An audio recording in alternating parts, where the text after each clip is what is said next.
Hello, ladies and gentlemen, gabestah here. This is a guide for the Proving Grounds Silver Damage Dealer Challenge. And these were introduced in patch 5.4. So, for the first wave, you've got a Guardian and a Slayer, pretty standard. So you'll want to focus on the Guardian first, because this is the one that will potentially mitigate some of your damage with its shield attack. And as you may remember, you need to just stand behind the Guardian because attacks from the front cone are mitigated if it has its defend shield channeled at the time. And wave 2, we've got a bunch of the small varmints. So you can either focus on the Slayer or just start AEing everything down at the same time. I probably should have AE'd, but I focused on the Slayer first and then use my AE attacks to kill off this small group here. Pretty standard, nothing too difficult.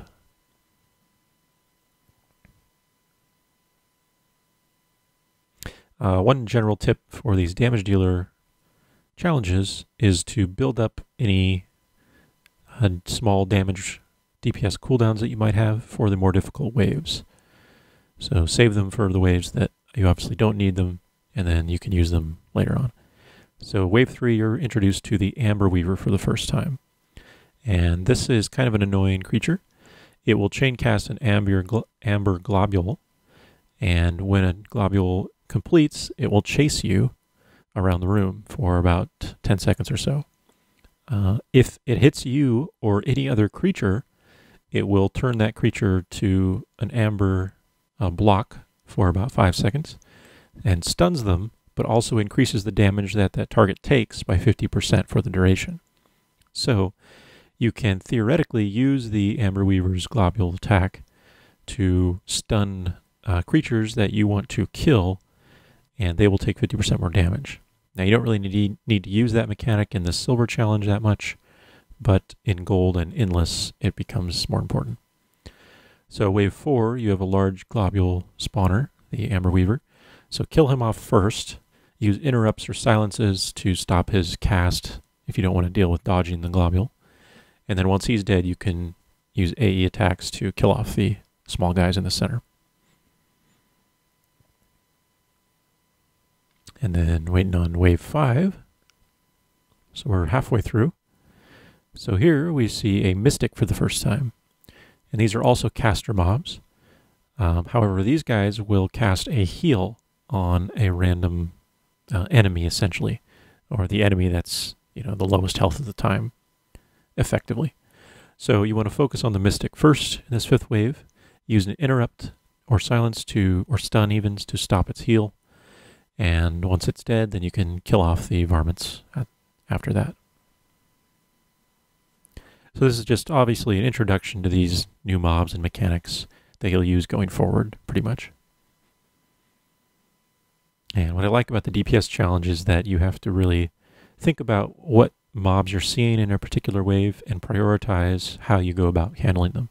Whereas in the tank and the healer ones, it doesn't really matter. So wave number 6, we've got 2 mystics, or excuse me, 1 mystic, a Slayer, and a Guardian, a large Guardian. So here, I focus on the Guardian first and interrupt the Mystic because I don't want it to heal. But in hindsight, I should have focused on the Mystic first, just to stop it from potentially healing anything. And then once it's dead, then you can focus on the Guardian and their Slayer. It doesn't really matter at that point. So, not too challenging here. That 6th wave, pretty easy. You can see it's cleaned up quite quickly. And we're just waiting because we're awesome. Hanging out with my gnome army who just died. Poor guys.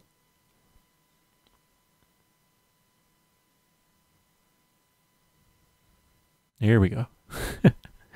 Alright, so wave 7. We've got a Guardian on both sides, a Mystic in front, and then a few small guys with an Amber Weaver in the center. So there's a lot of different creatures here. So here you see I'm able to coax the Amber Globule onto the Mystic, stunning it for those 4 or 5 seconds, and increasing the damage it takes. Now, I in turn get stunned on the next cast, but I have an ability that breaks me out of the stun, which I use there. So if you have something similar, make sure you do that if you happen to get stunned.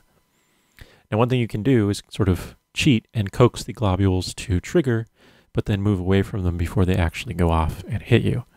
So this is used in the later difficulties, Gold Challenge and Endless primarily, to basically stand in melee range of a creature you want to have stunned and run up to the globule and then quickly run away, and it will go off, but it won't actually hit you. It won't stun you.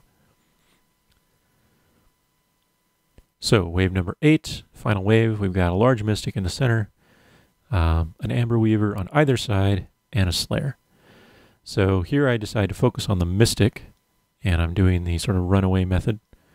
And there you can see they trigger and hit the mystic. And that's what I want. So he's going to take 50% more damage while he's stunned and allow me to kill him off faster.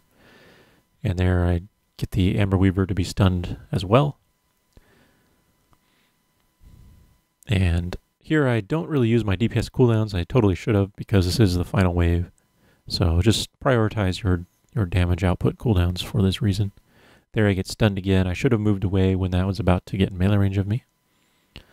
So I lose quite a bit of time there, but I'm able to make it up without too much trouble.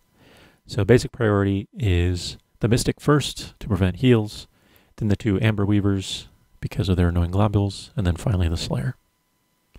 And with that, you've completed Silver Damage Challenge for the Proving Grounds. As always, good luck, and thanks for watching. Time to check out the gold.